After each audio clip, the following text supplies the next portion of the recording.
Hey, bonjour à toutes et à tous, j'espère que vous allez tous très bien. Donc aujourd'hui, je vais vous présenter un oracle que j'avais vu il y a pas si longtemps sur les réseaux sociaux. Je crois que c'était Arcana Sacra qui avait diffusé entre guillemets une publicité pour dire qu'il y allait avoir un nouvel oracle qui allait sortir donc chez eux. Et j'ai été agréablement surpris du coup déjà que c'était l'oracle sur la magie des sabbats. Donc, parce que j'adore le côté, j'adore travailler avec les saisons. Donc, franchement, j'étais super content. Et quand j'ai vu que c'était Marc Queneux qui en était l'auteur, franchement, j'adore son travail, Marc Queneux. Donc, j'étais super agréablement surpris. Et en plus, ça m'a fait connaître en même temps l'illustratrice qui s'appelle Gaëlle Mass, ou Ma, je ne sais pas comment ça se dit, je dirais Mass, qui a fait de super belles illustrations. Donc j'étais content aussi de découvrir cette femme. Donc vous voyez, il arrive donc dans un magnifique coffret. Donc c'est les coffrets vraiment de Arcana Sacra. Donc on est sur des super beaux coffrets, comme on sait, hein, comme ils font d'habitude. Donc franchement, j'adore la couleur. On est sur un peu un couleur un peu sable, sable légèrement de terre. Je sais pas si vous voyez avec des petites, comme si c'était un peu taché, un peu vieilli. Franchement, c'est super, il est super sympa le coffret. On est sur un prix de 32 euros. Alors, c'est des petites cartes, vous allez voir. Donc, il y a 48 cartes. Il y a un livre de 208 pages. Il y a donc un très beau livre. Donc, j'étais super content parce que moi, euh, j'aime bien quand il y a des. Surtout pour les oracles. Bon, les tarots, c'est bon. Moi aussi, il y a encore le tarot, mais j'aime bien quand il y a des livres. Parce que des fois, j'aime bien savoir pourquoi l'auteur il a fait ça.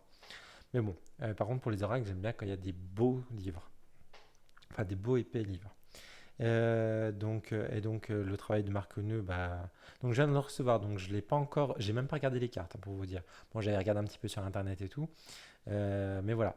Donc j'ai voulu vraiment faire la surprise avec vous en l'ouvrant. Enfin, je l'ai déjà tout ouvert et tout. Donc il est au prix de 32 euros, donc un livre de 208 pages, 48 cartes. Et vous voyez, on a un magnifique. Alors, c'est pas un tapis, c'est un poster, on va dire. Alors, par contre, de très bonne qualité. Je m'attendais à beaucoup plus fin et il est bien épais, donc je pense qu'il va résister dans le temps. Alors, c'est dommage que, bon, je pense que son prix aurait été beaucoup plus cher avec un vrai tapis. Mais des fois, moi, je le dis à chaque fois, je préfère un petit peu plus cher et avoir des choses un petit peu sympas. Mais bon, après ça, c'est mon avis. Bon, il est là. Donc, il va nous servir sûrement pour du coup un tirage de l'année. Donc c'est super cool. Donc je vais vous lire l'arrière de la boîte.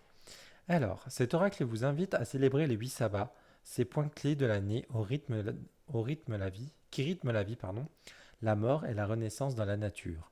Chacune des 48 cartes est une déclinaison des énergies spécifiques de ces fêtes sacrées, offrant des perspectives divinatoires, symboliques, magiques, que des conseils pratiques pour vivre en harmonie avec le cycle naturel de la Terre, de la Lune et du Soleil.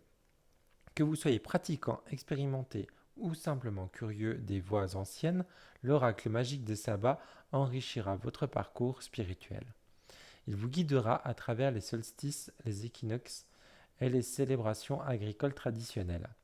Avec des tirages spécifiques conçus pour exploiter le potentiel magique et divinatoire de chaque sabbat, ainsi qu'un poster de tirage, cet oracle sera un compagnon idéal pour cheminer vers la sagesse des anciens et célébrer la beauté du cycle de la vie. Donc voilà. Et bien on va l'ouvrir ensemble. Allez, hop. Donc regardez, on a une belle roue de l'année, donc le coffret, dans le coffret, c'est super beau. On a ce magnifique livre. Alors attendez, hop, je fais juste le. Donc on a ce magnifique livre, donc sur un petit format, je dirais A5. Ouais, on dirait un format A5. Donc voilà, tout en couleur, papier glacé. Donc on connaît ce que Arcana Sacra font. Donc les toutes petites cartes, vous voyez. Donc je vous comparerai avec une carte de tarot. Ah, j'en ai une qui est abîmée. Ah oui, parce qu'en fait, il y avait un petit. Je l'avais enlevé avant. Un petit truc en carton. Mais bon, hop. Donc, on a un petit ruban et je pense que ça s'enlève. Ah ouais! Regardez comme c'est beau! C'est pour ça. Cher Kanasakra, enlevez toujours le bac à papier, il y a toujours une belle illustration. Ah, on dirait le chapeau, je sais pas si vous voyez, dans Harry Potter. Il y a la bouche et tout les... Non, franchement, c'est très joli. Bon, là, je le remets.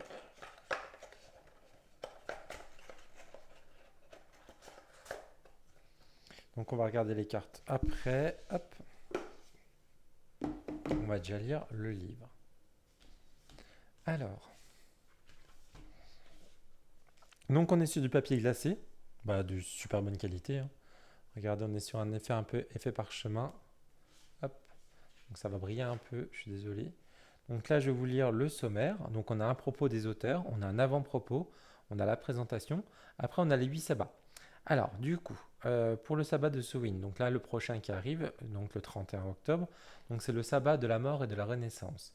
Alors, on a donc pour chaque sabbat, on va avoir du coup les origines historiques et culturelles, un aspect mythologique, la pratique magique, un résumé et les cartes associées à Samhain. Et on va avoir ça pour les 8 sabbats. Hop. Après, on a les cartes de Samhain, donc avec le nom, les cartes de Yule, de Imbolc, de Stara, de Beltane, de Lissa, de Lamas et de Mabon. Après, on a des tirages, donc j'ai pas regardé encore, il faut que je regarde, je pense qu'il y en a plusieurs. On a le tirage en croix sur la roue des sabbats, on a le tirage de la délivrance, le grand tirage de la roue des sabbats, un dialogue avec les esprits, le tirage à double lecture, la préparation, les deux axes d'interprétation, les cartes liées, on a un mot de la fin, on a des remerciements. Alors, allez, hop, je vais vous lire le petit avant-propos. Alors, non, je ne vais pas vous lire ça. Ouais, c'était ça que j'avais commencé à lire, puis je me suis dit, je vais stopper, je vais vous le lire à vous. Alors, l'origine de la réalisation de cet oracle remonte à un temps où Internet n'existait pas. Oui, je ne suis plus tout jeune. Et où le maître et où le meilleur maître était la nature elle-même. Je n'ai pas eu de grand-mère sorcière, même si elle en avait le caractère.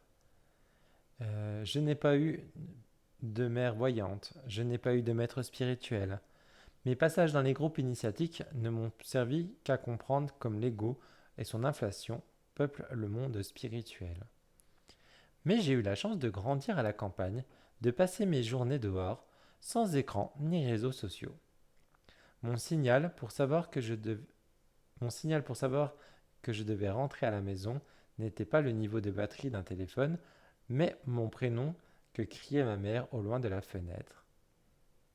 Je pense que Marc, il doit avoir à peu près le même âge que moi. Donc moi, j'ai 36 ans. Donc je crois qu'il est à peu près dans ces eaux-là. Donc ça me rappelle un peu moi quand j'étais aussi avec mes copains, mes potes dans le quartier, donc dans le village. Et du coup, ma mère m'appelait quand il fallait manger ou rentrer. La campagne convenait à merveille à mon tempérament solitaire et peut-être un peu asocial. Je m'isolais ainsi dans un arbre, derrière des meubles de foin ou caché loin de la forêt. Le soir, je m'éclipsais souvent pour retrouver les arbres et découvrir autrement. Les nuits de pleine lune, on y voit mieux, je me donnais rendez-vous avec moi-même dans la clairière pour essayer de voir danser les fées.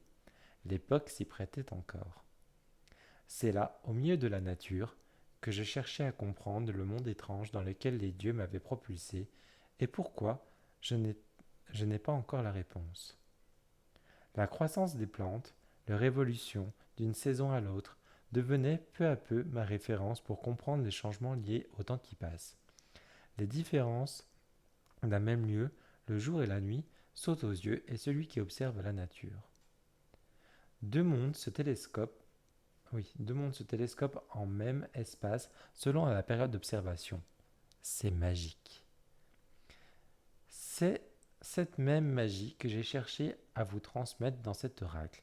La vision du monde d'un gamin solitaire et très naïf dont le meilleur ami était un arbre, le siège une simple pierre moussure et les plantes à ses pieds les ingrédients de potions magiques. J'ai grandi, puis vieilli, mais ma vision du monde n'a pas changé. C'est super sympa. Franchement, il nous plonge vraiment en direct, hein. Donc là, on a la présentation.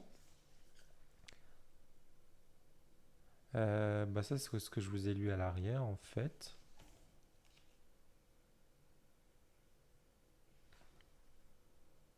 Ok. Donc là, en fait, il va vous expliquer un petit peu. Bah, il commence par Yule, ok. Les 8 sabbats et célébrations spirituelles qui marquent les changements de la saison, de la roue de l'année dans la tradition wiccaine et d'autres traditions païennes. Ils illustrent les cycles de la vie, de la mort, de la renaissance incarnée par le dieu et la déesse, ainsi que le passage du temps tel observé dans la nature. À chaque sabbat, les cycles de la terre et du soleil sont honorés, tout comme les pardon. À chaque sabbat, les cycles de la terre et du soleil sont honorés, tout comme l'est l'influence des deux astres sur les êtres vivants. Les sabbats se produisent à des intervalles réguliers tout au long de l'année, de concert avec des événements solaires tels que des solstices et les équinoxes ou les dates traditionnelles de célébration agricole. Donc après on va vous expliquer donc Yule, Imbolc et tout. Pourquoi avec des couleurs différentes et on a des petits symboles, je ne sais pas si vous le voyez. On a des petits symboles à chaque fois, je pense qu'on va retrouver sur les cartes. Alors, hop, je fais attention parce que j'ai plus trop de batterie sur mon téléphone. Alors après on a une présentation. Donc qui se présente comme ça. Alors j'essaie de vous mettre comme ça pour pas que ça brille trop. Donc on a jour et alors donc jour égale nuit, donc ça va être le trait. Donc là au-dessus on va avoir à côté du coup lumière et côté sombre. Donc là on voit qu'à partir de Ostara on rentre dans la lumière jusqu'à Lissa. Lissa on va être vraiment à la pointe la plus haute au niveau de la lumière et après Lissa on redescend et on commence à retomber du coup dans la saison sombre à partir de Mabon. Et voilà. Et après on revient sur Ostara. Donc là, on a un petit schéma. Donc c'est bien aussi pour les débutants qui connaissent pas un petit peu, qui veulent en savoir un peu plus sur le fonctionnement des sabbats. Du coup, là, on est top. Donc là, on a une pardon. On a du coup, on commence par les sabbats. Donc on a les origines, les aspects mythologiques, la pratique magique. Donc là, c'est pour Samhain. On a un résumé. Après, on a les cartes associées, donc qui vont être ici.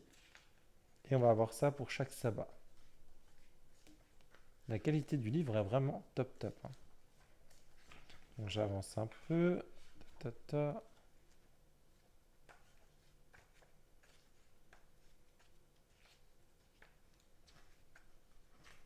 Ah bah, en fait, c'était la page d'après. Voilà. Et après, on arrive dans les cartes. Donc, on a les cartes de Samhain. Donc là, on a Samhain. Donc là, Donc là, on a l'illustration de la carte. On a la signification générale. Je ne sais pas si vous voyez bien, comme ça brille. Voilà, on va laisser comme ça. On a les personnages, le caractère, la mission du moment, les correspondances et les actions magiques, la signification divinatoire et événementielle, la signification occulte du symbole, et un conseil pratique pour la vie quotidienne. Et on a ça pour chaque carte. Voilà. Et après, ainsi de suite. Après, on change de. Et après, on va sur Yule. Ta, ta, ta. Et on va voir ça pour chaque Sava, chaque carte. Ta, ta, ta. On avance, on avance. Hop là. Et après, on a les tirages. Donc, les tirages. Donc, on a un petit mot sur les tirages. Je vous le lis pas parce que comme j'ai plus trop de batterie sur le téléphone, j'ai pas pensé à le recharger avant. On a le tirage en croix sur la roue des sabbats. Donc là, on va vous expliquer. Ok. Donc avec 4 cartes, je suppose. Ouais, la première carte sur Ostara, deuxième sur Lissa, troisième sur Mabon et quatrième sur Yule. Ok.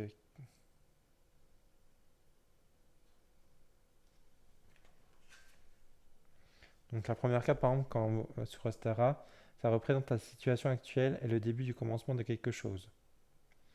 Pour la carte de Lissa, c'est les. Alors, quand je dis la carte de Lissa, c'est sur le tapis, hein.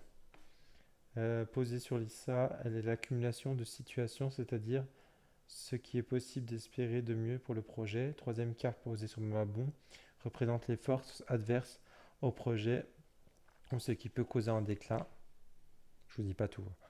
Et la quatrième carte posée sur Yule est la finalité de la chose questionnée. L'évolution finale d'une situation, le changement nécessaire pour passer à une autre situation. Donc voilà, après on a un deuxième type d'exemple. Euh, Après on a un autre exemple, comment évoluer ma relation amoureuse. Quelles sont les actions possibles concernant l'évolution de ma carrière? Quelles sont mes actions possibles concernant l'évolution de ma relation amoureuse? Encore?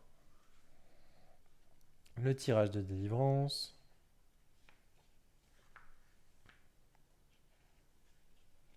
Donc avec deux exemples pour comprendre. Ah oui, on a des exemples pour comprendre.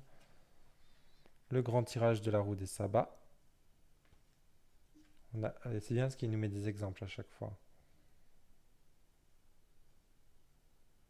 Et dialogue avec les esprits.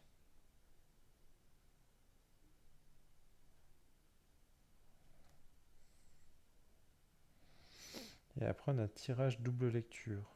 Donc là, c'est avec toutes les cartes. Et c'est des sacrés tirages, hein. Ouais, vous voyez, je sais pas si vous voyez bien.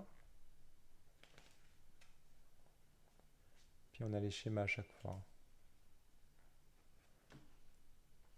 Hop, et un mot à la fin. Et voilà. Hop, et bien maintenant, on va passer aux cartes. Alors, donc je vous ai dit, les cartes sont de petite taille. Alors, je vais vous montrer par rapport à un tarot. Donc là, je prends le tarot du Jardin de la Sorcière. Hop, en plus, tiens, c'est l'ermite. Hop, c'est une de mes cartes préférées. Donc pour vous donner un ordre d'idée, voilà en taille. On dirait qu'elles ont un taille peut-être d'un petit Lenormand. J'ai pas de petit Lenormand sous la main. Non, j'en ai pas vers moi. Donc voilà, en taille, ce que ça donne. Pour vous donner un ordre d'idée.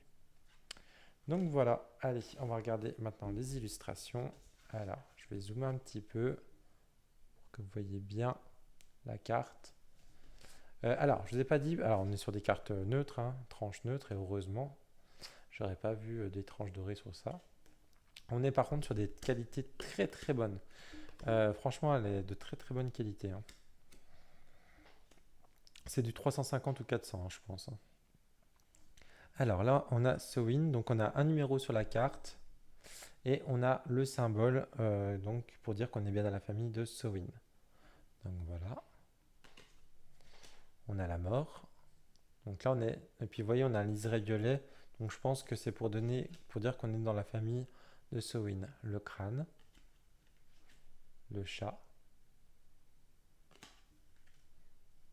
la sorcière. Je sais pas s'il va mettre le sorcier.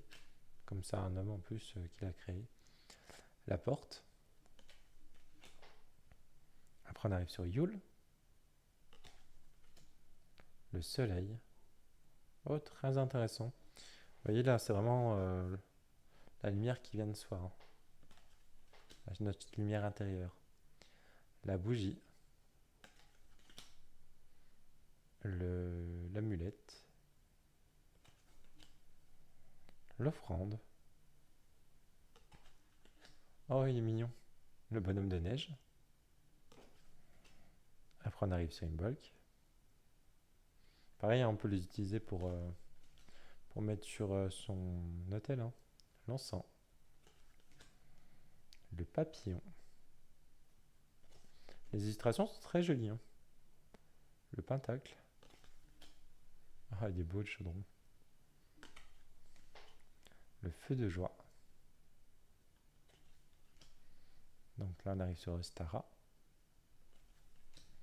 La déesse. Le lapin. Moi, j'aurais mis le lièvre. Pourquoi pas. L'œuf. La nature. Donc là, on voit que... Oh, il y a un petit champignon. Trop chou. Donc là, on voit que justement, on est en train de rentrer dans la période lumineuse, pardon. Le serpent. On a Beltane. Le ruban. Le feu de Beltane. C'est bien parce qu'il a mis les traditions. Le chapeau de sorcière. Le mât. Le mât de mai, pardon. Les fleurs. Issa, la victoire, la couronne de fleurs, le cristal, la fée,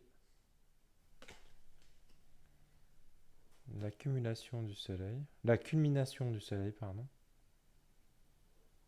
Là, on a vraiment avec l'enfant, l'adulte et le grand-père. La masse, le pain. Alors la masse ou l'unasa, hein, moi je dis l'unasa, mais on peut le dire la masse aussi, hein. Le pot de confiture, la faucille, le blé, le calice, Mabon, la balance, la grappe de raisin, la pomme, le corbeau, et on termine avec la feuille d'automne. Et ben voilà. Bon allez, on sort un tout petit tirage, comme ça vous voyez comment est le livre directement dedans. Allez, hop, on va regarder. Oh, c'est vraiment des petites cartes, ça fait bizarre de brasser des petites cartes comme ça. Alors, hop, allez, donne-nous une petite carte pour l'énergie des personnes qui regardent cette vidéo.